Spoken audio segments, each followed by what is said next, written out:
I stood frozen in this garden, the pruning shears trembling in my hand. My daughter's voice sliced through the humid Charleston air, sharp and cold as a blade. "She's just a temporary nanny," Aubrey said, her words drifting from the open kitchen window. "It's time we took full control." Temporary nanny. The phrase burned into me, branding itself onto the quiet life I'd thought was mine. I'd built this company with my husband, stitch by stitch, dream by dream, and now my own flesh and blood was erasing me.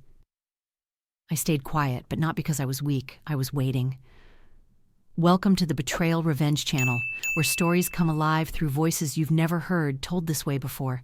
Stay for a story of justice reborn. It all began that humid afternoon in late spring, when the garden was my only solace. The roses were in full bloom, their petals heavy with scent, the kind that clings to your skin like a memory. I was trimming the thorns, my hands steady despite the ache in my joints. At 65, I'd learned to live with small pains, physical ones at least. The deeper ones, the ones that cut into your soul, I hadn't expected to face again, not from her. The kitchen window was cracked open, letting out the faint clatter of dishes and the low hum of Aubrey's voice. She was on the phone, her tone clipped, professional, the way it always was when she spoke to Daniel, her husband. My son-in-law. I didn't mean to eavesdrop. I was just there, kneeling in the dirt, the sun warm on my back, when her words hit me like a slap. "She's just a temporary nanny. We don't need her meddling in the business anymore. It's time we took full control." I stopped, the shears slipping from my grip, landing softly in the mulch. My heart thudded, a slow, heavy rhythm that drowned out the birdsong. Temporary nanny. Is that what I was to her? Not the woman who'd co-founded the company they now ran. Not the mother who'd sacrificed her own dreams to raise her. Not Estelle, who'd once sketched every design by hand under lamplight while her husband dreamed of bigger things. Just a nanny. A burden. Disposable. I pressed my hands into the earth, the grit biting into my palms. I wanted to stand, to march inside and demand an explanation. But I didn't. I stayed there, crouched among the roses, my breath shallow, as Aubrey's voice continued, oblivious to the wound she'd just carved. "She doesn't get it, Daniel. She thinks she still has a say. But the board's ours now. We've got the signatures. She's out." Signatures. The word twisted in my gut. What signatures? I hadn't signed anything. Not since my husband Robert passed 3 years ago, leaving me to navigate a world that felt emptier without him. I'd trusted Aubrey and Daniel to handle the company, to carry on the legacy we'd built together. I'd stepped back, not because I wanted to, but because they'd asked me to. They'd said it was temporary, that they needed me to care for their daughter, my granddaughter Lila. And I'd done it. I'd poured my love into Lila, into this family, thinking it was enough. But it wasn't. Not to them. I don't know how long I stayed there. The sun creeping higher, sweat beading on my brow. My mind churned, replaying moments I'd ignored, signs I'd dismissed, the board meetings I was never invited to, the way Daniel's smile never reached his eyes when I offered suggestions, the way Aubrey's tone sharpened when I pointed out a flaw in a new design, as if my decades of experience were irrelevant. "Mom, you're overthinking it," she'd say, her voice tight, her eyes avoiding mine. Overthinking. That's what she called it when I tried to protect what Robert and I had built. I stood slowly, my knees protesting, and brushed the dirt from my hands. The garden felt different now, less like a sanctuary, more like a cage. I glanced at the house, its white shutters gleaming in the sunlight, the home I'd helped Aubrey buy when she and Daniel were just starting out. I'd given them everything, my time, my trust, my heart. And in return, they'd reduced me to this, a temporary nanny. Inside, I could hear Aubrey's laughter now, light and carefree, as if she hadn't just shattered me. I wanted to confront her, to ask how she could say those things about the mother who'd raised her. But something stopped me. Maybe it was the weight of her words, still sinking in. Maybe it was the realization that confronting her now would only give her the chance to lie, to twist the truth the way she always did when cornered. Aubrey was clever like that. Always had been. She'd inherited Robert's charm and my persistence, but somewhere along the way, she'd learned to wield them like weapons. I walked to the shed, my steps deliberate, and put the shears away. The air inside was cool, smelling of cedar and rust, a familiar comfort that grounded me. I leaned against the workbench, closing my eyes. My mind drifted to Robert, to the early days when we'd started the company. We'd been so young, so full of fire. He'd handle the numbers, the deals, while I designed, my hands bringing fabric to life. Every stitch was a promise, every pattern a piece of us. We'd built something beautiful, something lasting, or so I'd thought. When Robert died, I'd let Aubrey and Daniel take the reins. I'd told myself it was what he would have wanted, for our daughter to carry on his legacy. But now, standing in that shed, I wondered if I'd been wrong. Had I given up too much? Had I let them erase me piece by piece, until I was nothing but a shadow in their story? I opened my eyes, catching my reflection in the shed's small, dusty window. My silver hair was pulled back, my face lined with years of love and loss. But my eyes, they still burned. Quiet, yes, but not extinguished. I wasn't done yet, not by a long shot. That night, I sat at the kitchen table, the house silent except for the hum of the refrigerator. Aubrey and Daniel were out, probably celebrating their latest victory, their plan to take full control. Lila was asleep upstairs, her soft breaths a reminder of why I'd stayed as long as I had. I loved her fiercely, but I couldn't keep living like this, pretending I was needed when I was clearly not. I pulled out a notebook, one I hadn't touched since Robert's death. Its pages were filled with sketches, notes, dreams we'd shared. On the first blank page, I wrote a single sentence. They think I'm nothing. They're wrong. I closed the notebook, my hands steady now, and stood. The house felt too small, too full of their betrayal. I needed to move, to act, to reclaim what was mine. I didn't cry, but that night I began packing my bags. The air in Charleston was heavy that night, thick with the scent of magnolias and betrayal. I stood in my room, folding clothes into a suitcase, each movement deliberate, as if I could pack away the hurt along with my belongings. My daughter's words echoed in my mind. She's just a temporary nanny. Temporary.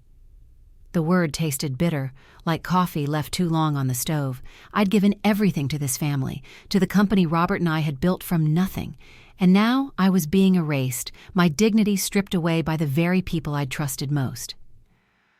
I stayed quiet, but not because I had nothing to say. I was planning. Welcome to the Betrayal Revenge channel, where stories come alive through voices you've never heard told this way before.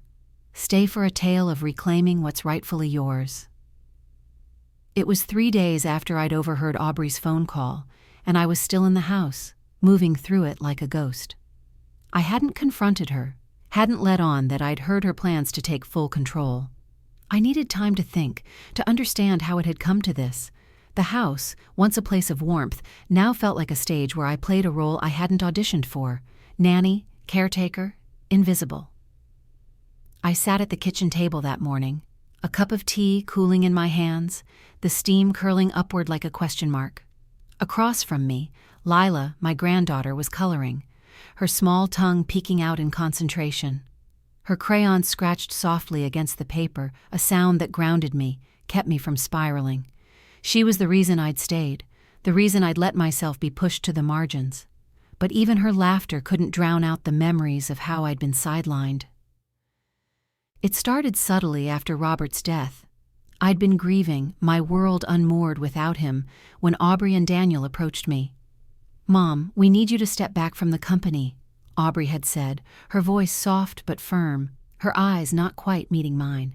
"Just for a while. Focus on Lila. She needs you more than the boardroom does." I'd agreed, thinking it was temporary, thinking they valued my presence in their lives. I'd trusted them to carry on the legacy Robert and I had built, a fashion company born from our late-night sketches, our shared dreams, our sweat-soaked summers in a tiny workshop. But temporary stretched into months, then years. I wasn't invited to board meetings. My name was left off emails. When I visited the office, hoping to contribute, Daniel would flash that polished smile of his, the one that never reached his eyes, and say, "Estelle, you're a lifesaver with Lila. We've got this under control." Under control. What he meant was, out of your control. I'd nod, swallowing my pride, telling myself they were just young, ambitious, trying to prove themselves. I didn't want to be the overbearing mother, the one who clung to power. So I stepped back further, until I was no longer a founder, no longer a partner, just a woman who folded laundry and read bedtime stories. The worst moment came a month ago, though I hadn't fully grasped its weight until now. I'd been at the office dropping off Lila's forgotten lunchbox when I overheard a designer complaining about a new collection. The stitching was sloppy, the fabric choice uninspired. I couldn't help myself. I stepped in, offering a suggestion, drawing on decades of experience. "Have you considered a lighter weave for the summer line?" I'd asked, my voice steady, hopeful. It'd breathe better, hold the dye more evenly. The room went quiet. The designer glanced at Aubrey, who was standing nearby, her arms crossed. My daughter's face tightened, her lips pressing into a thin line. "Mom," she said, her tone sharp enough to cut glass, "we've got professionals handling this. You don't need to worry about it." Professionals, as if I hadn't been the one to teach her how to thread a needle, to balance a budget, to fight for a vision. I'd smiled, mumbled an apology, and left, the sting of her words lingering like a bruise. Now sitting at the kitchen table, I saw it clearly. That moment wasn't a misunderstanding. It was a deliberate push, a signal that I no longer belonged. Aubrey and Daniel had been maneuvering me out, step by calculated step. They'd asked me to care for Lila not because they needed me, but because it kept me occupied, distracted, while they consolidated power. And the signatures Aubrey mentioned? I hadn't seen a single document, hadn't been asked to sign anything. What had they done? Forged my name? Convinced the board I'd willingly step down? The thought made my stomach churn, a mix of anger and nausea. I sipped my tea, the liquid lukewarm now, and watched Lila draw a lopsided sun. Her innocence was a tether, but it wasn't enough to keep me here, not anymore. I thought of Robert, of the promises we'd made to each other. We'd built the company together, side by side, his pragmatism balancing my creativity.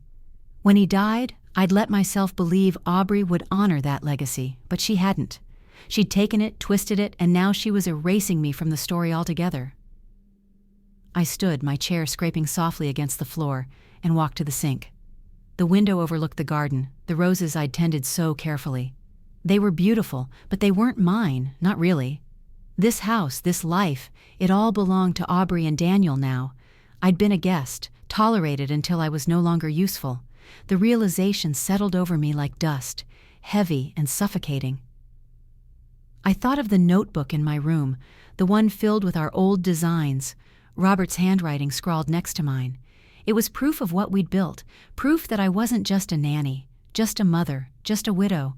I'd been a creator, a visionary, a partner, and I could be again. But not here, not in this house, where every corner reminded me of what I'd lost. That afternoon, while Lila napped, I went to the office one last time.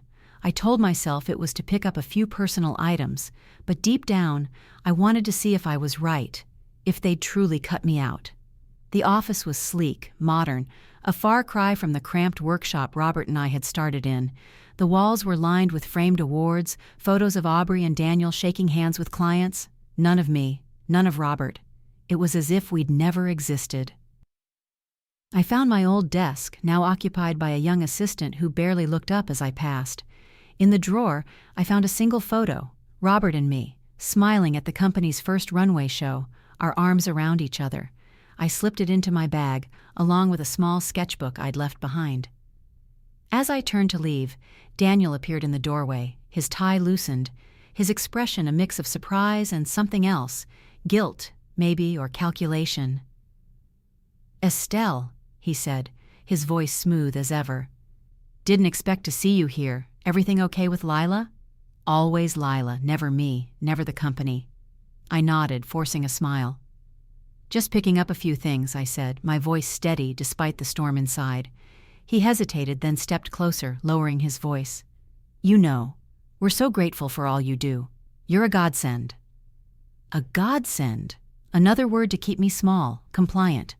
I met his gaze, searching for a crack in his facade, but he was too practiced, too polished. I left without another word, the photo and sketchbook tucked against my chest. The Charleston air was cooler now, the sun dipping low, casting long shadows across the cobblestone streets. I walked home, each step heavier than the last, but also clearer. I couldn't stay here, playing the role they'd written for me. I had to leave, to find a place where I could breathe again, where I could remember who I was. That night, I packed the last of my things. I moved quietly, careful not to wake Lila. I left a note for Aubrey, simple and direct. "I'm leaving. Take care of Lila. I'll be in touch." I didn't explain, didn't accuse. There would be time for that later. For now, I needed distance, perspective, a chance to rebuild. I walked out the front door, my suitcase rolling softly behind me. The street was silent, the stars hidden behind a veil of clouds. I didn't look back. I was leaving behind more than a house, more than a role. I was leaving behind the woman they thought I was. But I wasn't leaving empty-handed. Tucked in my bag was the notebook, the photo, the proof of who I'd been, and who I could become again. The Charleston night wrapped around me as I stood on the porch, my suitcase at my feet. The air was heavy with the scent of jasmine, but it couldn't mask the bitterness in my chest. Aubrey's words still burned. Temporary nanny, as if I'd never been more than a placeholder in their world. I'd built a company with Robert, poured my soul into every thread, every dream, yet they'd erased me, forgotten the years I'd given them. But I hadn't forgotten, and I wasn't about to let them rewrite my story. I walked away, not because I was broken, but because I was remembering. Welcome to the Betrayal Revenge channel, where stories come alive through voices you've never heard told this way before. Stay for a tale of rediscovering what they tried to bury. It was the morning after I'd left the house, and I was sitting in a small diner on the edge of Charleston, the kind with chipped mugs and a jukebox that hadn't worked in years. The coffee was strong, the kind that jolted you awake, and I needed it. My hands cradled the mug, the warmth seeping into my palms as I stared at the suitcase by my side. It held so little, clothes, a photo, a notebook, but it felt heavier than anything I'd ever carried, because it wasn't just things, it was me, the pieces of Estelle they'd tried to forget. I opened the notebook, its leather cover worn soft from years of handling. The pages were a time capsule filled with sketches of dresses, jackets, scarves, each one drawn by my hand, each one a memory of the life Robert and I had built. His handwriting danced alongside mine, notes on suppliers, budgets, dreams. Estelle's genius, he'd scrawled next to a sketch of a silk gown, the one that had won us our first big client. I traced the words with my finger, my throat tightening. Genius. He'd seen me, believed in me. Why hadn't I fought harder to hold on to that?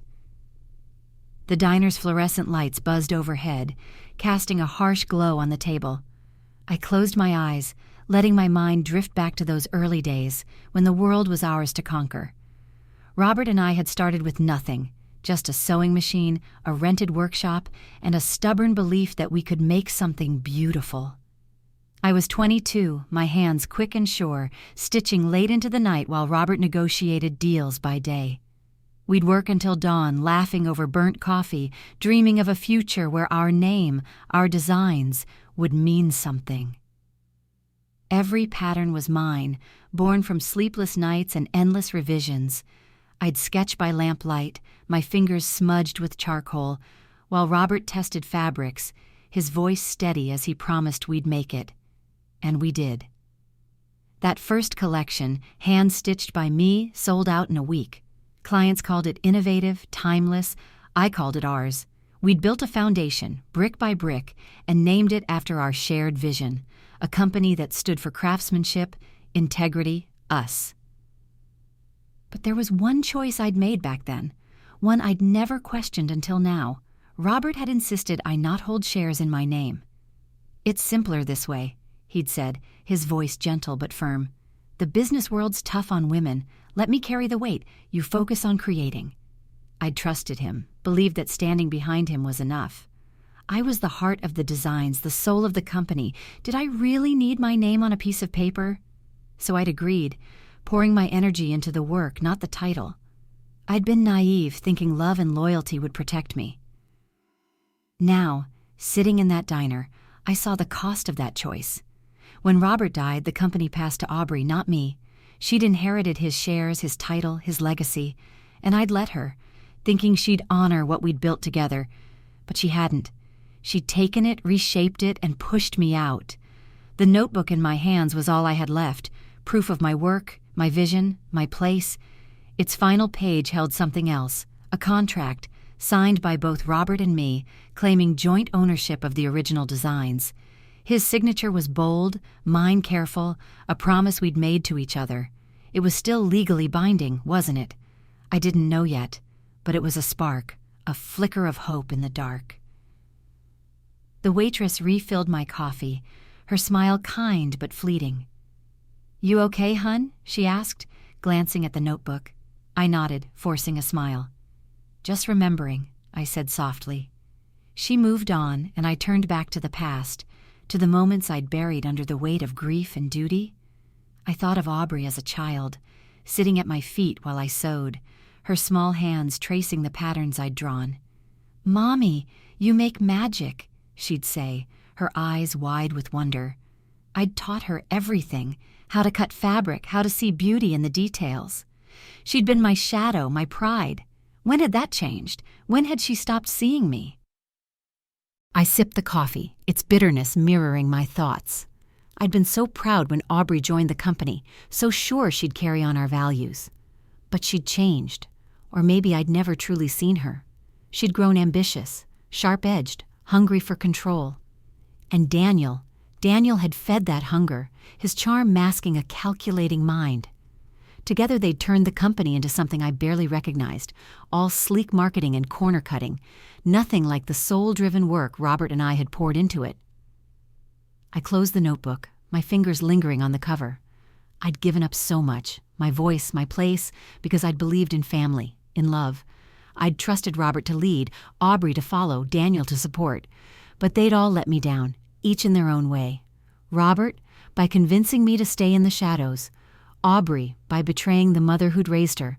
Daniel, by smiling while he plotted. And me? I'd let them, hadn't I? I'd let myself fade, thinking it was strength to sacrifice, to stay quiet. The diner's door jingled as a couple walked in, their laughter cutting through my thoughts. I envied them, their ease, their shared future. I'd had that once with Robert, but he was gone, and the future we'd dreamed of had been stolen. I felt a pang of regret, not just for what I'd lost, but for what I hadn't fought for. If I'd stood my ground, demanded my name on those shares, would things be different? Would Aubrey still have called me a nanny, or would she have seen me as the woman who built it all? I tucked the notebook into my bag next to the photo of Robert and me at our first runway show. We'd been so young, so alive, our smiles wide as we stood side by side. I wasn't that woman anymore, but I wasn't the nanny they'd made me out to be either. I was Estelle, and I had more fight left in me than they knew. The waitress dropped the check on the table, and I left a tip, my hands steadier now. I didn't know where I was going yet. Charleston's historic streets stretched out beyond the diner's windows, full of possibilities and ghosts. But I knew one thing. I wasn't going to let them forget me. Not my work, not my name, not my worth. This time, I wouldn't step back. I wouldn't yield. The Charleston dawn was quiet, the sky streaked with pink and gold as I stepped off the porch, my suitcase rolling softly behind me. The house loomed in the stillness, its white shutters closed like eyes that refused to see me. Aubrey's words, temporary nanny, still stung, a wound that pulsed with every heartbeat. I'd built that company with Robert, given my daughter everything, and they'd reduced me to nothing. But I wasn't staying to beg for their respect. I was leaving, not to run, but to reclaim who I was. I walked away, not because I was defeated, but because I was choosing myself. Welcome to the Betrayal Revenge channel, where stories come alive through voices you've never heard told this way before. Stay for a story of rising from the ashes they left behind. It was early, the streets of Charleston still cloaked in mist, when I boarded a bus headed downtown. The air inside was stale, smelling of vinyl and faint traces of someone's morning coffee. I took a seat by the window, my suitcase tucked beside me, and watched the city blur past. Cobblestone alleys, historic homes, the ghosts of my past life. I hadn't slept, not really. My mind was too full, replaying the moment I'd overheard Aubrey's betrayal, the weight of the notebook in my bag, the contract with Robert's signature. It was all I had left of the company we'd built, but it was enough to remind me I wasn't invisible. Not yet. I didn't have a plan. Not a clear one.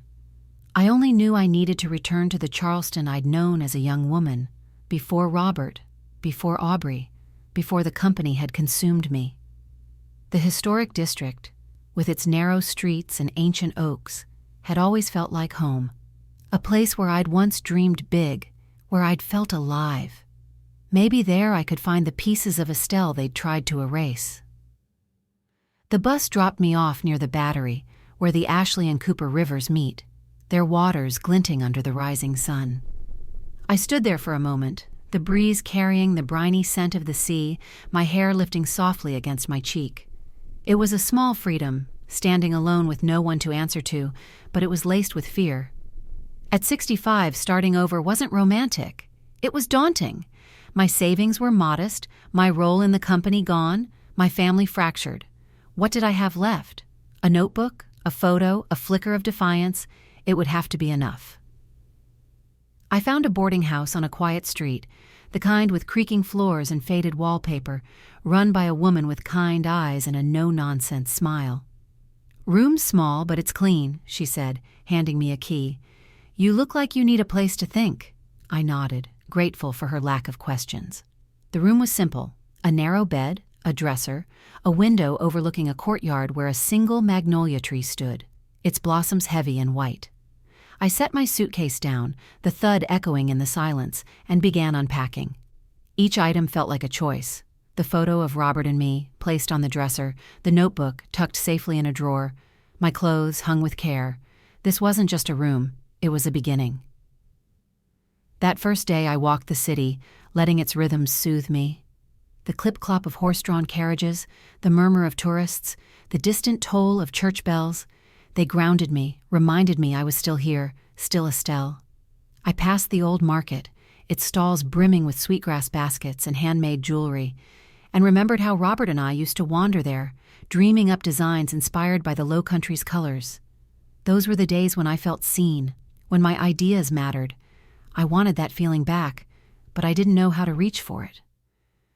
By evening, I was exhausted, my legs aching as I sat on a bench in White Point Garden, the harbor stretching out before me. The air was thick with the scent of salt and history, and I let myself breathe it in. Let it fill the cracks Aubrey's words had left. I thought of Lila, my granddaughter, her soft laughter, her crayons scattered across the kitchen table. Leaving her was the hardest part, a pain that gnawed at me, but staying would have meant losing myself entirely, and I couldn't do that. Not for her, not for anyone. As the sun dipped low, painting the sky in hues of amber and violet, I noticed an older man walking nearby, his steps slow but purposeful. He carried a leather satchel, his silver hair catching the light. Something about him felt familiar, like a memory I couldn't place. He paused, glancing my way, and his face broke into a warm smile. "Estelle?" he said, his voice rough with age but kind. "Estelle Harper?" I blinked, startled. "Yes," I said, standing, my hands smoothing my skirt instinctively. "Do I know you?" "It's Joseph," he said, stepping closer. "Joseph Callahan, Robert's old friend from law school. We met at your wedding, and a few times after." His eyes crinkled at the corners, and suddenly I remembered Joseph, the quiet one, always with a book or a legal pad, who'd teased Robert about marrying up. We'd lost touch after Robert's career took off, but seeing him now felt like a lifeline. "Joseph," I said, my voice softening. "It's been years." "Too many," he said, gesturing to the bench. "Mind if I sit?" I nodded, and we settled there, the harbor breeze stirring between us. He asked about Robert, about Aubrey, about the company, and I found myself telling him the truth. Not all of it, not yet, but enough. I told him I'd left, that I needed to start over. He listened, his gaze steady, not judging, just present. "You always had a spark, Estelle," he said when I finished. "Robert used to brag about you, said you were the heart of that company. Sounds like someone's forgotten that." I looked away, my throat tight. "They've forgotten a lot," I said softly, "but I haven't."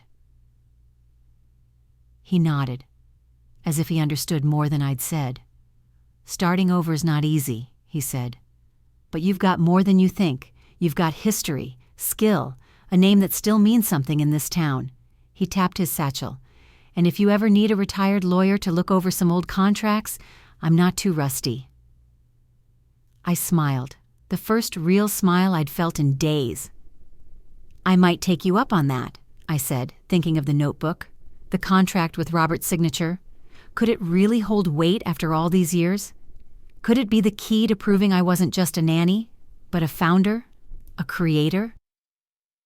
We talked a little longer, the sky darkening, the first stars peeking through. Joseph told me he volunteered at a community center now, helping women navigate legal troubles, divorces, evictions, inheritance disputes. "You'd be surprised how many feel invisible," he said, "but they're not. Neither are you." His words stayed with me as I walked back to the boarding house, the city's lights glowing softly around me. I felt lighter, not because the hurt was gone, but because I'd found a thread of possibility. Joseph's offer, the notebook, the city itself, they were reminders that I wasn't starting from nothing. I had a past, a strength they couldn't take away. That night, I lay in the narrow bed, the magnolia tree's shadow dancing on the ceiling. I thought of Aubrey, of the daughter I'd raised, the girl who'd once looked at me like I hung the moon. Could I fight her, fight Daniel, without losing her entirely? Could I reclaim my place without destroying what was left of us? I didn't know. But as sleep pulled me under, one thought burned clear. Joseph was right.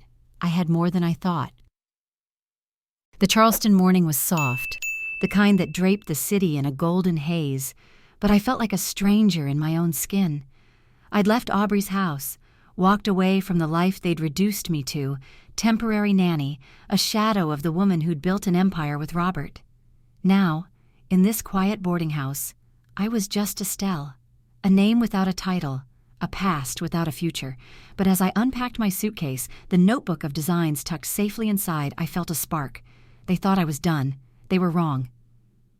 I stayed silent, not because I was lost, but because I was finding my way. Welcome to the Betrayal Revenge channel, where stories come alive through voices you've never heard told this way before. Stay for a story of rebuilding from the ground up. It had been a week since I'd settled into the boarding house, its creaking floors and magnolia-scented courtyard becoming a tentative home. The room was small, but it was mine, a space where I could breathe without Aubrey's sharp words or Daniel's false smiles. Each morning, I'd sit by the window, sipping tea, watching the city wake. Charleston's historic streets, with their pastel facades and iron gates, felt like a promise. Of what? I wasn't sure yet. But I was here, and that was a start. I'd met Joseph, Robert's old friend, by chance. His warm smile and offer to help a reminder that I wasn't entirely alone. He'd suggested I visit the community center where he volunteered, a place for women like me, older, overlooked, fighting to be seen. I resisted at first. The idea of sitting in a room full of strangers, sharing my pain, felt like admitting defeat. But by the third day, restlessness won out. I needed to move, to do something, anything, to keep from drowning in my own thoughts. The center was a modest building near the waterfront, its brick exterior weathered but welcoming. Inside, the air smelled of coffee and paper, the hum of voices mingling with the clack of a typewriter. Joseph was there, sorting files at a cluttered desk, his glasses slipping down his nose. "Estelle," he said, looking up with a grin, "I was hoping you'd show." He introduced me to the director, a woman named Clara, whose sharp eyes softened when she shook my hand. "We could use someone with your experience," she said, gesturing to a stack of legal documents. Joseph says you've got a head for details. I hesitated. Experience? I hadn't worked in years, not since I'd stepped back to raise Aubrey, then Lila. But Clara didn't press. She handed me a folder, case notes for a woman facing eviction, and said, "Start small. See if it feels right." I took it, the weight of the paper grounding me, and sat at a table by the window. The work was simple at first, organizing files, cross-referencing names, noting discrepancies. But as I read the stories, women whose children had taken their savings, whose families had dismissed them as burdens, I felt a knot in my chest loosen. I wasn't alone. Their pain mirrored mine, their resilience a quiet fire I recognized. One woman, Margaret, sat across from me that first day, her hands twisted with arthritis but her voice steady. "My son sold my house out from under me," she said, her eyes meeting mine. "Said I was too old to manage it. Now I'm here, starting over." I nodded, my throat tight. "I know what it's like," I said softly, "to be erased by the ones you love." She reached for my hand, her grip surprisingly strong. "We're not erased," she said. "We're just waiting for the right moment to shine." Her words stayed with me, echoing as I walked back to the boarding house that evening, the Charleston sky streaked with crimson. I'd spent so long feeling small, diminished by Aubrey's betrayal, Daniel's schemes. But at the center, I was useful, needed. I wasn't just a nanny, a widow, a mother who'd lost her place. I was Estelle, with skills honed over decades, a mind sharpened by loss and love. I began to carry myself differently, my shoulders straighter, my steps surer. The mirror in my room showed the same silver hair, the same lined face, but my eyes, they were alive again, burning with purpose. Each day at the center brought new stories, new faces. There was Ruth, who'd been tricked into signing over her pension. Lila, not my Lila, but a woman whose daughter had locked her out of her own home. I listened, took notes, helped Joseph draft letters to lawyers, to banks. My hands, once steady with a needle, now moved with purpose over paper, piecing together arguments, reclaiming what had been stolen. It wasn't the company I'd built with Robert, but it was work that mattered, work that reminded me I still had something to give. One afternoon, as I sorted through a stack of case files, Joseph slid a cup of coffee across the table. "You're a natural at this," he said, his voice warm. "Ever think about doing more? Maybe studying up on the law yourself?" I laughed, the sound surprising me. "At my age?" I said, shaking my head. "I'm just trying to keep my head above water." "You're doing more than that," he said, leaning back in his chair. "You're giving these women hope. That's no small thing." He tapped the file in front of me, a case about a disputed inheritance, a daughter who'd forged her mother's signature. It hit too close to home, stirring memories of Aubrey's voice on the phone, her talk of signatures and full control. I pushed the thought away, focusing on the work, but it lingered, a quiet warning. That evening, I sat in my room, the notebook open on my lap. I hadn't looked at it since leaving, afraid it would pull me back into grief. But now, I turned the pages, tracing the sketches, Robert's notes, our shared dreams. The contract was still there, its ink faded but clear, our signatures a testament to what we'd built. I thought of Joseph's words, of Margaret's strength, of the women at the center who refused to be invisible. They were fighting, and so could I. I closed the notebook, my hands steady, and looked out at the magnolia tree, its blossoms glowing in the moonlight. I wasn't the woman I'd been when I arrived, broken and uncertain. I was becoming someone new. Not just Robert's widow, not just Aubrey's mother, but Estelle, whole and unbroken. The center had given me a purpose, a place where my name meant something again. But a question lingered, sharp and insistent. Was I ready to fight for more, to take back what Aubrey and Daniel had stolen? The Charleston dusk was settling over the boarding house, painting the magnolia tree outside my window in shades of indigo. I sat at the small desk, a case file from the community center open before me, its pages filled with another woman's fight to reclaim what her family had taken. Each story I read strengthened me, reminded me I wasn't alone in my betrayal.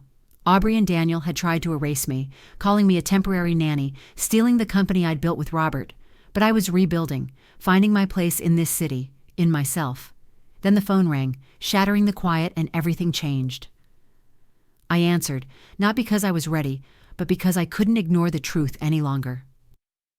Welcome to the Betrayal Revenge channel, where stories come alive through voices you've never heard told this way before.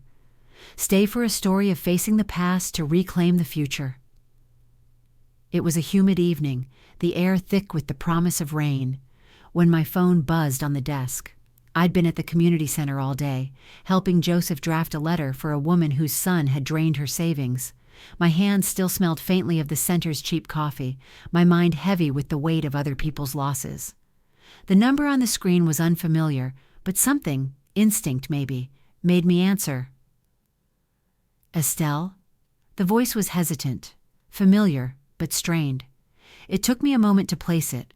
Vanessa, one of the first employees Robert and I had hired at the company, back when it was just a workshop with big dreams. She'd been loyal, sharp, always the first to notice a flaw in a design or a discrepancy in the books. I hadn't spoken to her in years, not since I'd stepped back to care for Lila. Vanessa, I said, my voice steadier than I felt. It's been a long time. It has, she said, then paused as if weighing her words. I'm sorry to call out of the blue, but I didn't know who else to turn to. It's about the company. Her voice dropped, urgent now. It's in trouble, Estelle. Big trouble. I stood, my chair scraping against the floor, and moved to the window. The courtyard below was still, the magnolia's leaves whispering in the breeze. What kind of trouble? I asked, my heart thudding. I'd left the company behind, walked away from Aubrey and Daniel's schemes, but it was still a part of me, woven into my bones. Vanessa's words came in a rush. Daniel's been moving money, large amounts to accounts I can't trace. The books don't add up. We're losing clients, suppliers are pulling out. The company's on the verge of collapse. She hesitated, then added, and Aubrey, she's falling apart. She won't admit it, won't call you, but she's not herself. I've never seen her like this. I gripped the phone, my knuckles whitening. Aubrey, my daughter, the one who'd called me a nanny, who'd plotted with Daniel to push me out. Part of me wanted to hang up, to let her face the consequences of her betrayal. She'd chosen this path, hadn't she? But another part, the mother who'd braided her hair, who'd soothed her nightmares, ached at the thought of her suffering. And the company. It was my legacy, Robert's legacy. Could I really let it crumble? What do you want me to do, Vanessa? I asked, my voice low, the words heavy with doubt. They made it clear I'm not needed. You're more needed than you know, she said, her tone fierce. You built this company, Estelle. You know it better than anyone. If anyone can fix this, it's you. She paused, then added, I've kept records, emails, transfers, things Daniel didn't know I saw. I can send them to you, but you need to decide what to do next. I closed my eyes, the weight of her words settling over me. The room felt smaller, the air thicker, as if the past was pressing in. I thought of the notebook in my drawer, the contract with Robert's signature, the proof of my place in the company. I thought of Joseph, his offer to help with legal matters, his belief that I had more fight in me than I realized. And I thought of Aubrey, my brilliant, ambitious daughter, now unraveling under the weight of her own choices. Thank you, Vanessa, I said finally. Send me what you have. I'll think about it. I hung up, my hands trembling as I set the phone down. The case file on the desk stared back at me, its pages a reminder of the women I'd met at the center, women who'd been betrayed, dismissed, yet found the strength to fight. I'd been one of them, rebuilding myself in this city, finding purpose in their stories. But this call, this news, pulled me back to the life I'd left. Could I return, face Aubrey and Daniel without losing the ground I'd gained? Could I save the company without saving the daughter who'd hurt me? I walked to the dresser, pulling out the notebook. Its leather cover was cool against my fingers, a tether to the past. I opened it, flipping to the contract, Robert's bold signature next to my careful one. It was more than paper. It was evidence, a weapon if I chose to wield it. Vanessa's words echoed, "You built this company." She was right, I had, and maybe, just maybe, I could save it. I sat back at the desk, staring at the phone. Joseph's voice came to mind, calm and steady, from our talk in White Point Garden. "You've got more than you think," he'd said. Now he'd likely say something else, something I could already hear. "You can save them, Estelle, or let them learn the hard way, but whatever you choose, don't lose yourself again." I respected him for that, for seeing me not as a victim, but as a woman with choices. The magnolia tree outside swayed, its blossoms glowing faintly in the dusk. I thought of Lila, my granddaughter, her innocent laughter, the one piece of this family I couldn't bear to lose. If the company collapsed, what would happen to her? To Aubrey? I felt a pull, not just to the company, but to the girl I'd raised, the daughter I still loved despite everything. I picked up the phone, hesitating, then set it down. I wasn't ready to call Aubrey, not yet. But Vanessa's files, Joseph's offer, they were steps, possibilities. I stood, my reflection catching in the window. My silver hair framed a face that was tired but resolute, eyes that burned with a quiet fire. I wasn't the woman who'd left Aubrey's house broken and invisible. I was stronger now, rooted in the work I'd done at the center, the women I'd helped, the self I'd reclaimed. The next morning, I'd meet Joseph, show him the contract, ask about Vanessa's files. I'd start building a plan, not just to save the company, but to remind Aubrey and Daniel who I was. But tonight, I needed to decide. Was I going back to rescue my daughter, or to let her face the consequences of her betrayal? The bus rattled through the Charleston outskirts, each mile pulling me closer to the life I'd left behind. The air was thick with the scent of diesel and damp leather, but my mind was elsewhere, on Aubrey's unraveling, Daniel's betrayal, the company I'd built with Robert teetering on the edge. Vanessa's call had shaken me, her words a hook that dragged me back. The company was collapsing, Daniel was stealing, and my daughter was too proud to ask for help. I clutched the notebook in my bag, its pages a reminder of who I was. They'd called me a temporary nanny. Now I was returning to face them, not as a shadow, but as Estelle. I stepped off the bus, not to beg, but to uncover what they'd buried. Welcome to the Betrayal Revenge channel, where stories come alive through voices you've never heard told this way before. Stay for a story of confronting the ruins to find the truth. The house stood before me, its once pristine facade dulled by neglect. The lawn was overgrown, weeds choking the roses I'd tended so carefully. Newspapers piled up on the porch, their edges curling in the humid air. It was late afternoon, the Charleston sky heavy with clouds, the light casting long, jagged shadows across the street. I stood there, my suitcase at my feet, the weight of Vanessa's words pressing against me. The company's on the verge of collapse. Aubrey's falling apart. I'd come back, but not out of weakness. I needed to see it for myself to know how deep the damage ran. I knocked, the sound hollow against the door. No answer. I knocked again, harder, my pulse quickening. Finally, I heard footsteps, slow and uneven, and the door creaked open. Aubrey stood there, but she was a stranger. Her hair, usually sleek and polished, hung in tangled strands around her pale face. Dark circles framed her eyes, bloodshot and weary. Her blouse was wrinkled, a stark contrast to the tailored suits she'd always worn. "Mom?" she whispered, her voice cracking as if I were a ghost. "Aubrey," I said, my tone steady despite the ache in my chest. "Can I come in?" She nodded, stepping aside, and I crossed the threshold.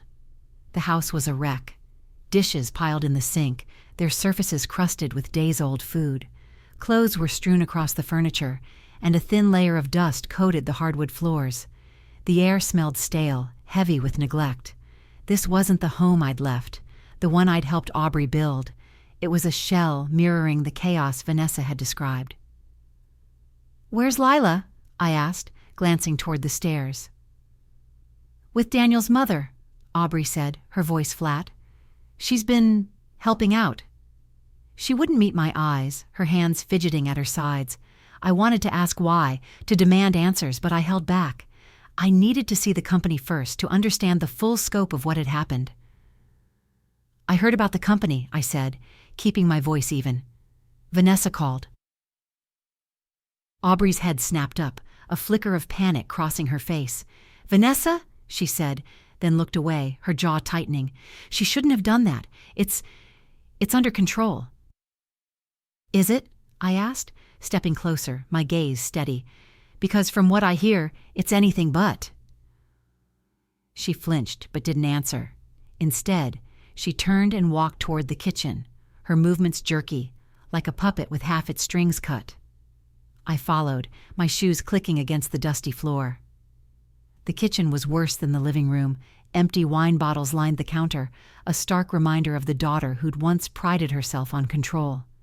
I wanted to reach for her, to pull her into my arms, but her betrayal, temporary nanny, stood between us like a wall. "I need to see the office," I said, my voice firm. "Now." Aubrey hesitated, then nodded, grabbing her keys. We drove in silence, the city blurring past, its historic charm at odds with the tension in the car. The office was downtown, a sleek building that had once been a symbol of our success. Now it felt hollow, its glass doors smudged, the lobby eerily quiet. No receptionist greeted us, no hum of activity filled the halls. The desks were mostly empty, papers scattered like leaves after a storm. The air smelled of toner and despair, a far cry from the creative buzz I'd known. I walked through the space, my heart sinking with each step. The design room, where I'd once sketched by hand, was cluttered with half-finished samples, their stitching sloppy, their colors uninspired. The boardroom, where Robert and I had pitched our first big client, was dark, its long table coated in dust. I ran my finger along it, leaving a trail in the grime, and felt a pang of loss, not just for the company, but for the dream it had held. Aubrey trailed behind me, her arms crossed, her silence heavy. "Where is everyone?" I asked, turning to face her. "Most left," she said, her voice barely above a whisper. "We couldn't pay them. Suppliers stopped shipping. Clients, they're gone." She looked down, her shoulders slumping.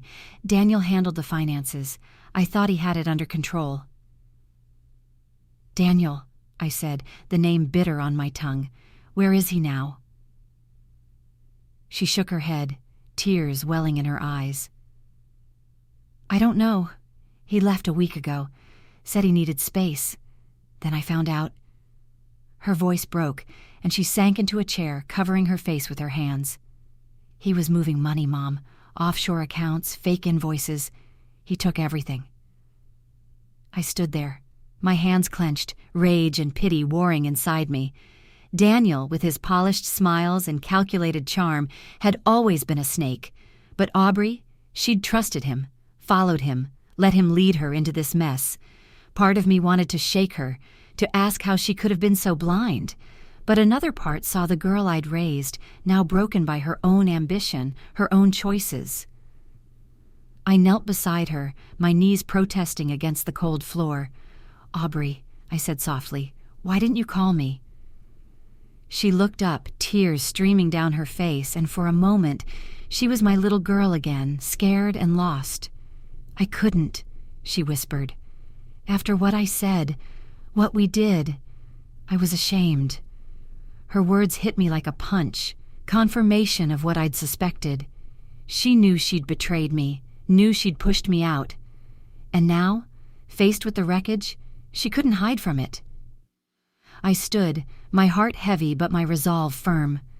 I thought of Vanessa's files, the evidence she'd promised to send. I thought of the notebook in my bag, the contract with Robert's signature, proof that I was more than a nanny, more than a bystander. It was still there, tucked away, a piece of the past that could change the future. "I need to see the books," I said, my voice steady. "Everything Daniel touched." Aubrey nodded, wiping her eyes, and led me to the accounting office. The files were a mess, but I found what I needed. Bank statements, transfer records, emails. They painted a grim picture.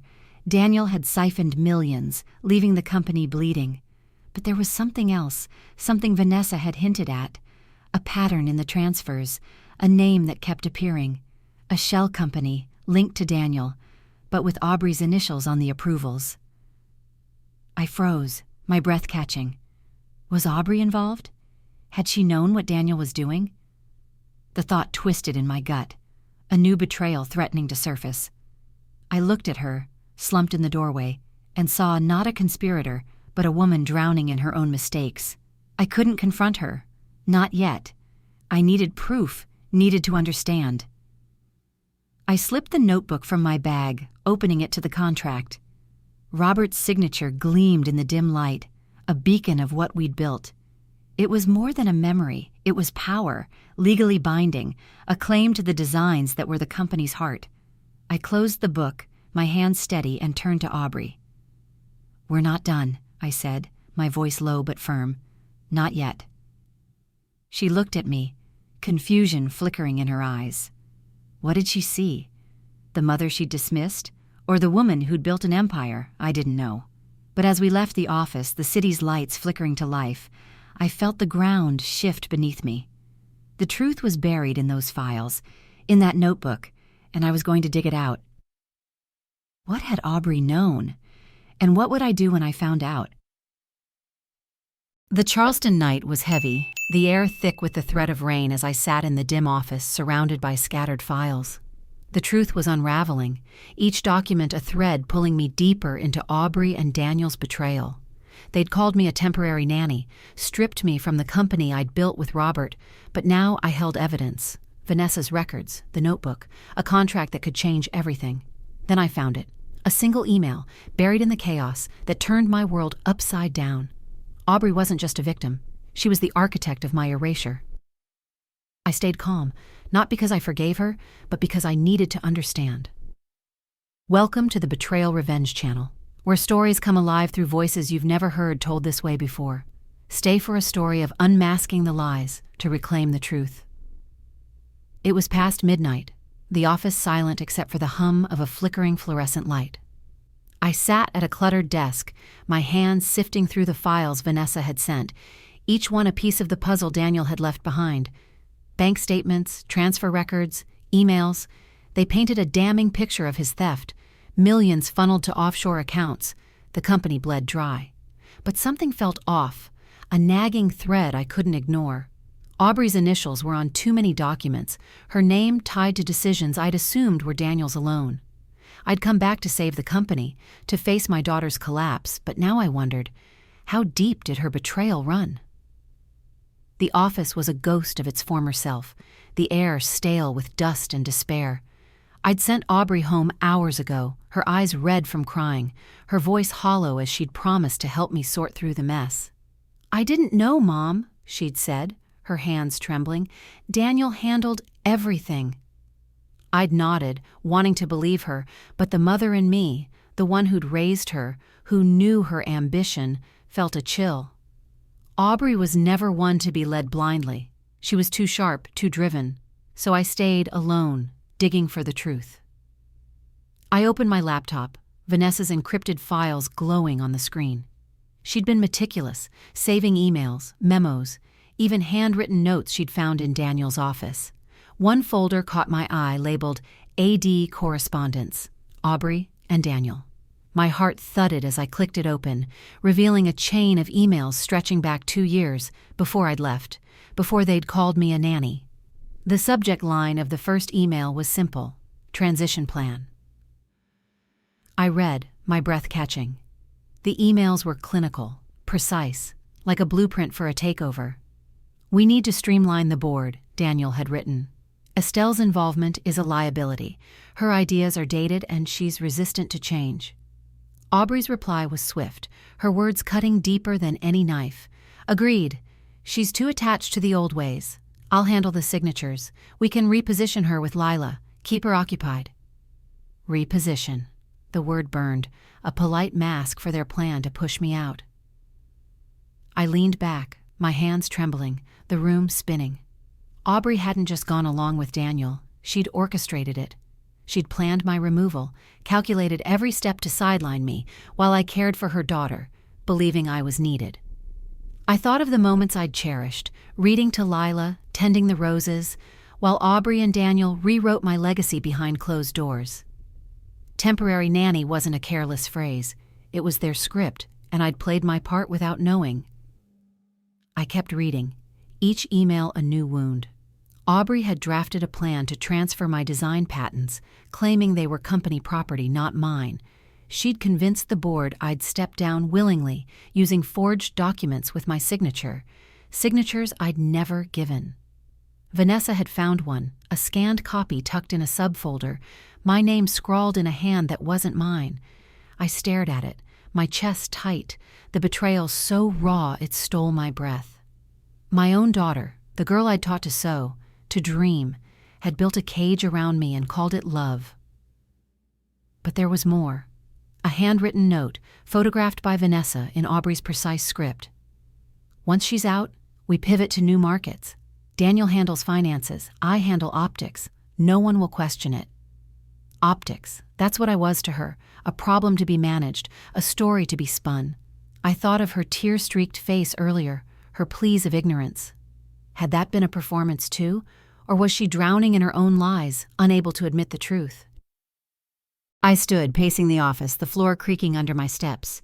The Charleston skyline glittered beyond the window, its beauty at odds with the ugliness I'd uncovered. I wanted to storm to Aubrey's house, to shake her awake and demand why. Why had she done this? Was it greed? Ambition? Or something deeper, a resentment I'd never seen? But I stopped myself, my hands clenching. Rage wouldn't help me now. I needed clarity, strategy, the kind of strength I'd found at the community center, helping women like Margaret and Ruth reclaim their lives. I sat again, pulling the notebook from my bag. Its leather cover was a comfort, grounding me as I opened it to the contract. Robert's signature bold, mine careful, a promise that our designs were ours, jointly owned. It was my lifeline, proof that I wasn't just a nanny, but a founder, a creator. Vanessa's files were another weapon, evidence of Aubrey's and Daniel's schemes. Together, they could shift the balance, give me a chance to take back what was mine. But what did that mean for Aubrey? Could I fight her, expose her, without losing her forever? I thought of Joseph, his calm wisdom, his words in White Point Garden. "You've got more than you think."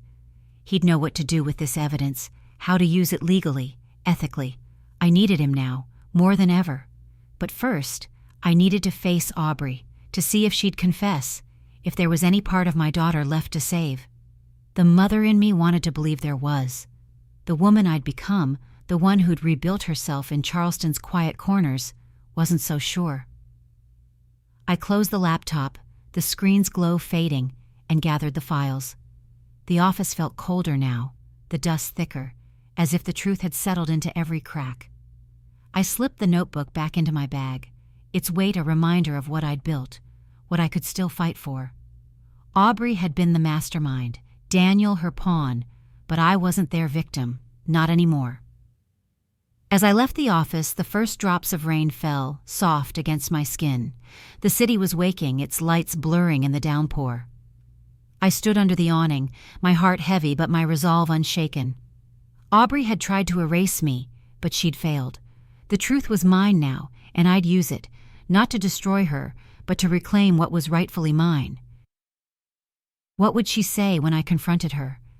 And would I have the strength to hear it? The Charleston dawn broke heavy with rain, the sky a bruised gray that mirrored the weight in my chest. I stood outside Aubrey's house, the files from Vanessa clutched in my bag, their truth burning through me. Aubrey had orchestrated my betrayal, her emails and forged signatures proof she'd planned to erase me from the company I'd built with Robert. She wasn't just a victim of Daniel's schemes, she was the architect. Yet as I faced the door, the mother in me ached for the girl I'd raised, the daughter I still loved. I wasn't here to destroy her, but I wouldn't let her lies stand. I knocked, not to surrender, but to demand the truth. Welcome to the Betrayal Revenge Channel, where stories come alive through voices you've never heard told this way before. Stay for a story of balancing love with accountability. The door opened slowly, revealing Aubrey in a faded robe, her hair tangled, her eyes swollen from crying. The house behind her was still a mess, dishes piled in the sink, the air thick with the stale scent of neglect. She froze when she saw me, her hands gripping the doorframe. "Mom," she whispered, her voice raw, "what are you doing here?" "We need to talk," I said, my tone steady but firm, the weight of Vanessa's files anchoring me. Now. She stepped aside and I entered, the familiar creak of the floorboards stirring memories of happier days, Lila's laughter, Robert's voice, our family whole. But those days were gone, replaced by the wreckage of Aubrey's ambition. We sat at the kitchen table, the same one where I'd once helped her with homework, where I'd believed we were unbreakable. Now it was a battlefield, the files between us like a loaded weapon. I opened my bag, pulling out the notebook first, its leather cover worn but resolute. I set it down, then added the printed emails, the forged signature, Aubrey's handwritten note about optics, and my removal. Her eyes widened, her breath hitching as she recognized her own words. "Where did you get these?" she asked, her voice trembling. "Vanessa," I said, my gaze locked on hers. "She kept everything, every email, every plan, every lie. You didn't just go along with Daniel, Aubrey. You led him. You planned to push me out, to take the company I built with your father. Why?" She flinched, her hands twisting in her lap, but she didn't look away. For a moment I saw the girl she'd been, fierce, determined, my pride. Then she spoke, her voice low, shaking. "I didn't want to hurt you," she said. I needed to prove myself. You and Dad built this empire, and I was always in your shadow. Every meeting, every design, it was Estelle's vision, Robert's legacy. I wanted something that was mine." Her words cut deeper than I expected, not because they were cruel, but because they were honest.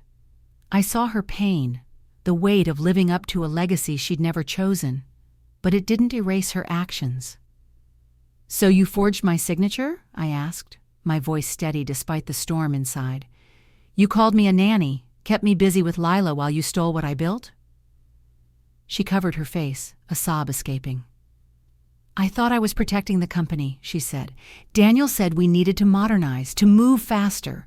You were stuck in the past, Mom. I thought if I took control I could make it better, but I was wrong. I see that now." I leaned back, my hands resting on the notebook, Robert's words echoing in my mind. "Anyone who trades their soul for everything will end up with nothing." He'd said it years ago, when we'd faced a client who wanted us to cut corners. I quoted it now, my voice soft but unyielding. "You traded your soul, Aubrey. You betrayed me, your father's memory, everything we stood for. Was it worth it?" She looked up, tears streaming down her face, and for the first time I saw no defenses, no excuses. "No," she whispered. "It wasn't. I thought I was building something, but I destroyed everything. The company, Daniel, you. I'm so sorry, Mom." Her apology hung between us, fragile and raw. I wanted to reach for her, to pull her close like I had when she was a child, scraped knees and all, but I couldn't, not yet.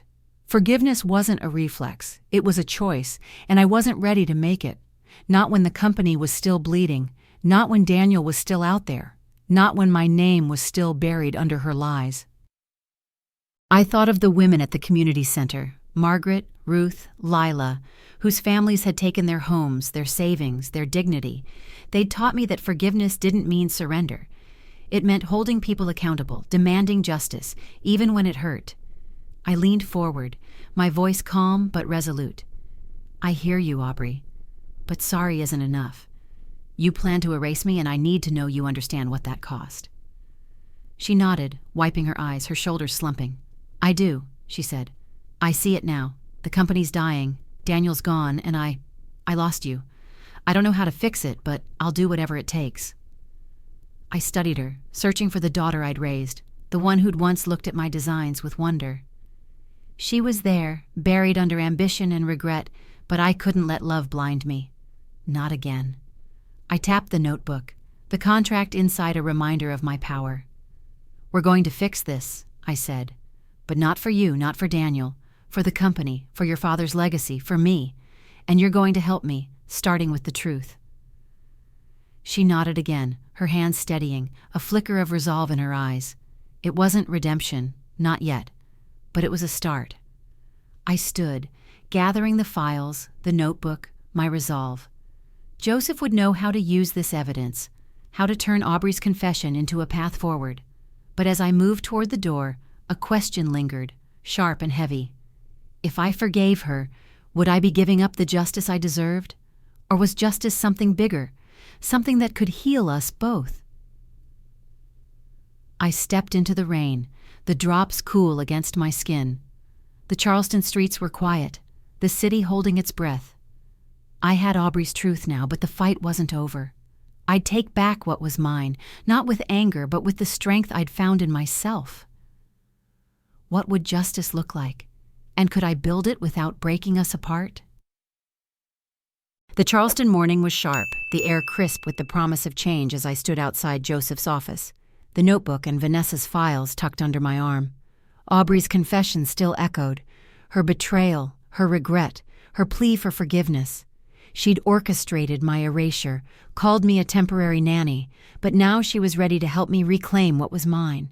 I wasn't here to forgive or forget. I was here to act, to make a move neither she nor Daniel could have predicted. The company I'd built with Robert was crumbling, but I had the truth, the evidence, and a fire they couldn't extinguish. I opened the door, not to plead, but to take back what was mine. Welcome to the Betrayal Revenge channel, where stories come alive through voices you've never heard told this way before. Stay for a story of turning betrayal into triumph.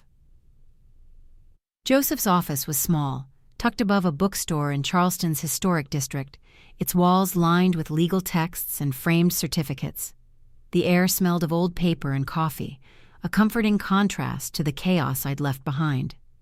He looked up from his desk, his silver hair catching the morning light, his eyes warm but sharp. "Estelle," he said, gesturing to a chair, "you look like a woman with a plan." "I am," I said, setting the notebook and files before him. "I've got proof. Emails, forged signatures, Aubrey's confession, Daniel's theft, her schemes. I want to save the company, Joseph, but not just for me. For Robert, for Lila, for what we built." My voice was steady, each word a brick in the foundation I was rebuilding. "Can you help me?" He leaned forward, his glasses slipping slightly, and opened the notebook. His fingers traced the contract, Robert's signature bold against my careful one, a legally binding claim to the designs that were the company's heart. Then he sifted through Vanessa's files, his brow furrowing as he read Aubrey's emails, the forged documents, the financial records.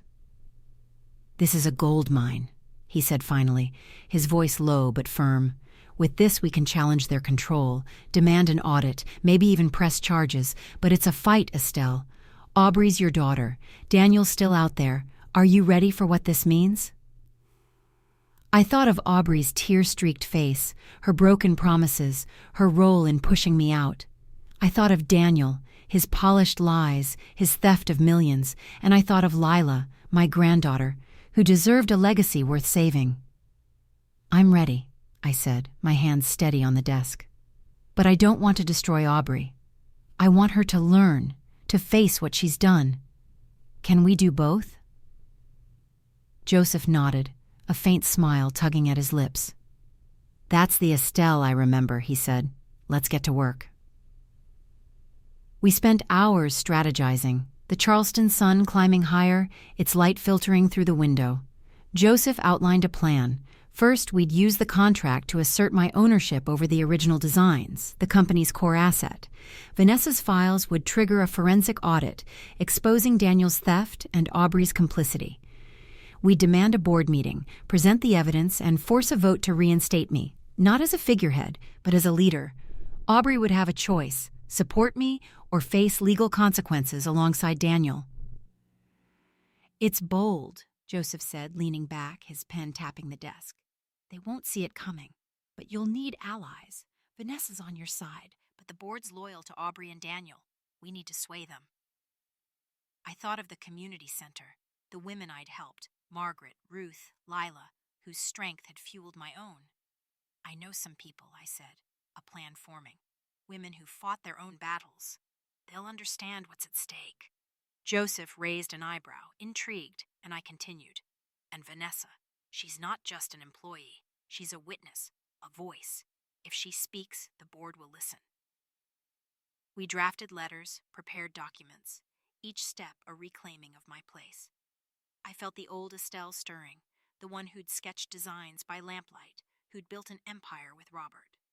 But I was different now, tempered by loss, strengthened by the women at the center, by Joseph's faith, by Aubrey's betrayal. I wasn't just fighting for the company. I was fighting for me, for the woman I'd become.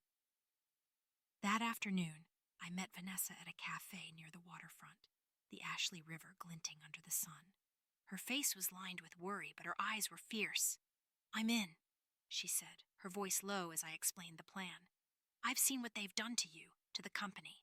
I'll testify, bring everything I have." She handed me a USB drive, more evidence. Screenshots, voicemails, proof Daniel had planned to flee. "He's in Miami," she added, "hiding, but not for long." I took the drive, my resolve hardening. Daniel wouldn't escape, but Aubrey was my focus now. I returned to her house that evening, the rain gone, the air cool and clear.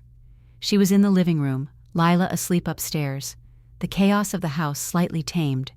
She stood when I entered, her eyes wary but hopeful. "Mom," she said, "have you thought about what I said, about fixing this together?" "I have," I said, setting my bag down, the notebook and files inside like a heartbeat. "But fixing this means facing the truth, Aubrey, all of it. I know what you did, every email, every plan, every signature you forged. I'm taking it to the board, with evidence, with the contract your father and I signed. I'm not asking for your permission. I'm giving you a chance to make this right." Her face paled, her hands trembling, but she didn't look away. "What do you want me to do?" she asked, her voice small but steady. "Stand with me," I said.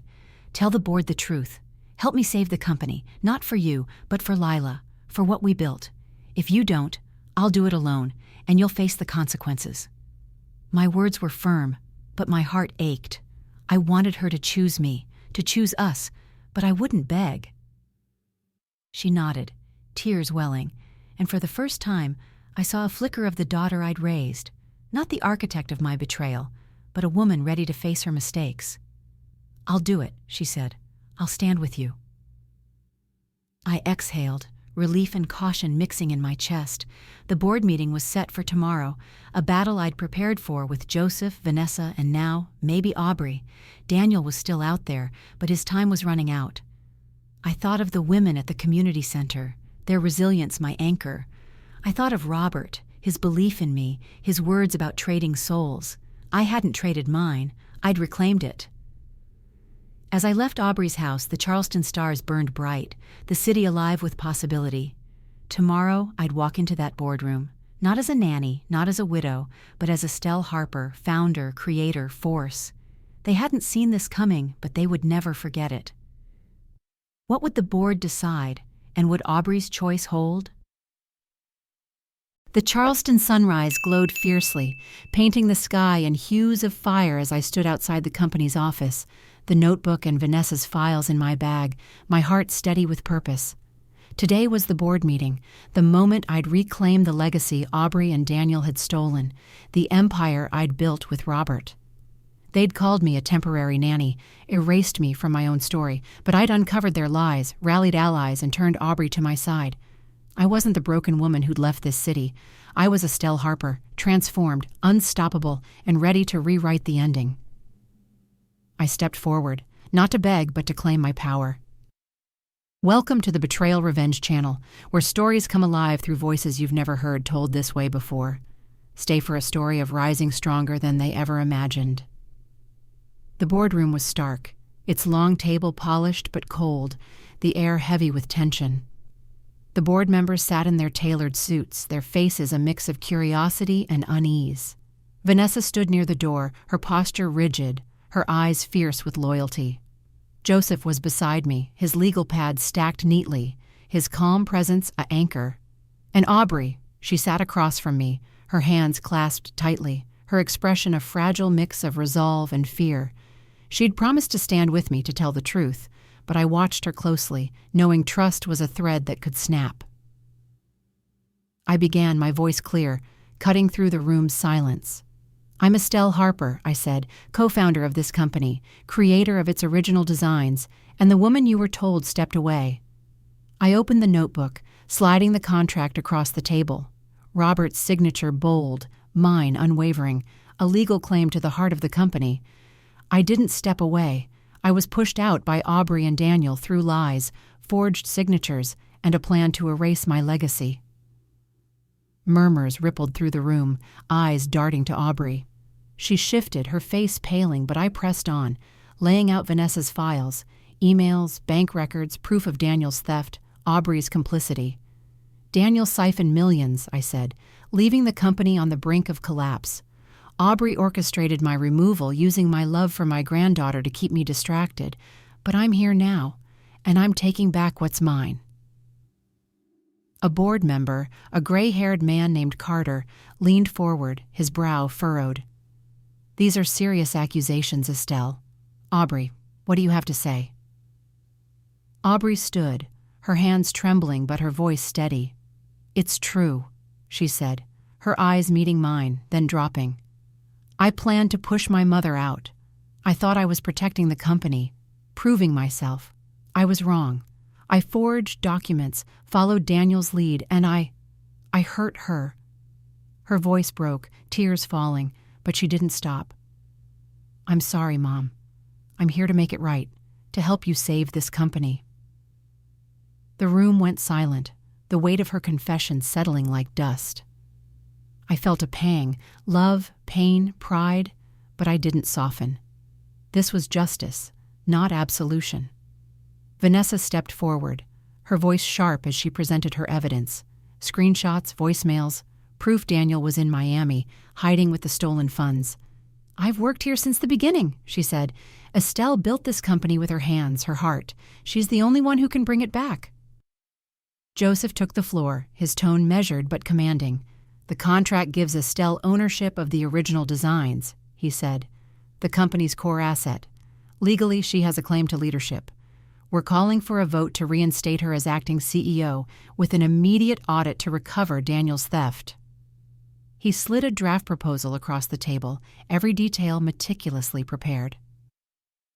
Carter cleared his throat, his gaze sweeping the room. "This is unprecedented," he said, "but the evidence is clear. Aubrey, your actions jeopardize this company. Estelle, your claim is strong, but leadership requires more than a contract. Why should we trust you now?" I stood taller, my voice steady, my eyes burning with the fire I'd rediscovered. "Because I'm not who I was," I said. "I was the woman who built this company from nothing, who designed every stitch of its success. I was the mother who trusted too much, who stepped back for love. But I'm also the woman who learned to fight again, who helped others reclaim their lives, who faced betrayal and came back stronger. I know this company, its heart, its flaws, its potential. Give me the chance and I'll rebuild it, not for me, but for every employee, every client, every dream it holds." The board deliberated, their voices low, the tension thick. Aubrey sat silently, her eyes on me, a mix of awe and regret. Finally, Carter spoke. "We'll vote," he said. "All in favor of reinstating Estelle Harper as acting CEO with an audit to follow?" Hands rose one by one until the majority was clear. A few hesitated, loyal to Aubrey, but they were outvoted. The gavel fell, and the room exhaled.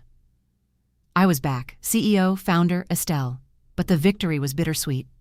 Aubrey approached me after, her voice soft. "I meant what I said, Mom. I'll keep helping whatever it takes." I nodded, my heart torn. I loved her, but trust would take time. Daniel was still out there, and the audit would uncover more. But I had Vanessa, Joseph, the women from the center who'd inspired me, and Lila, my reason to fight. That evening, I stood on the Charleston waterfront, the Ashley River reflecting the city's lights. The notebook was in my bag, its contract no longer just a memory, but a weapon I'd wielded. I thought of Robert, his belief in me, his words about souls and legacies. I thought of the women at the community center, their resilience my mirror. I wasn't the woman I'd been, grieving, sidelined, betrayed. I was more, forged in pain, tempered by purpose.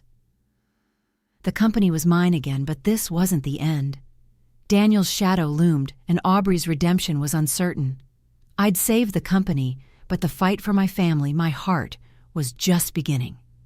I looked at the stars, bright against the Charleston sky, and felt a quiet power. They hadn't seen me coming, but they'd never forget me now. What would the future hold? I was ready to find out.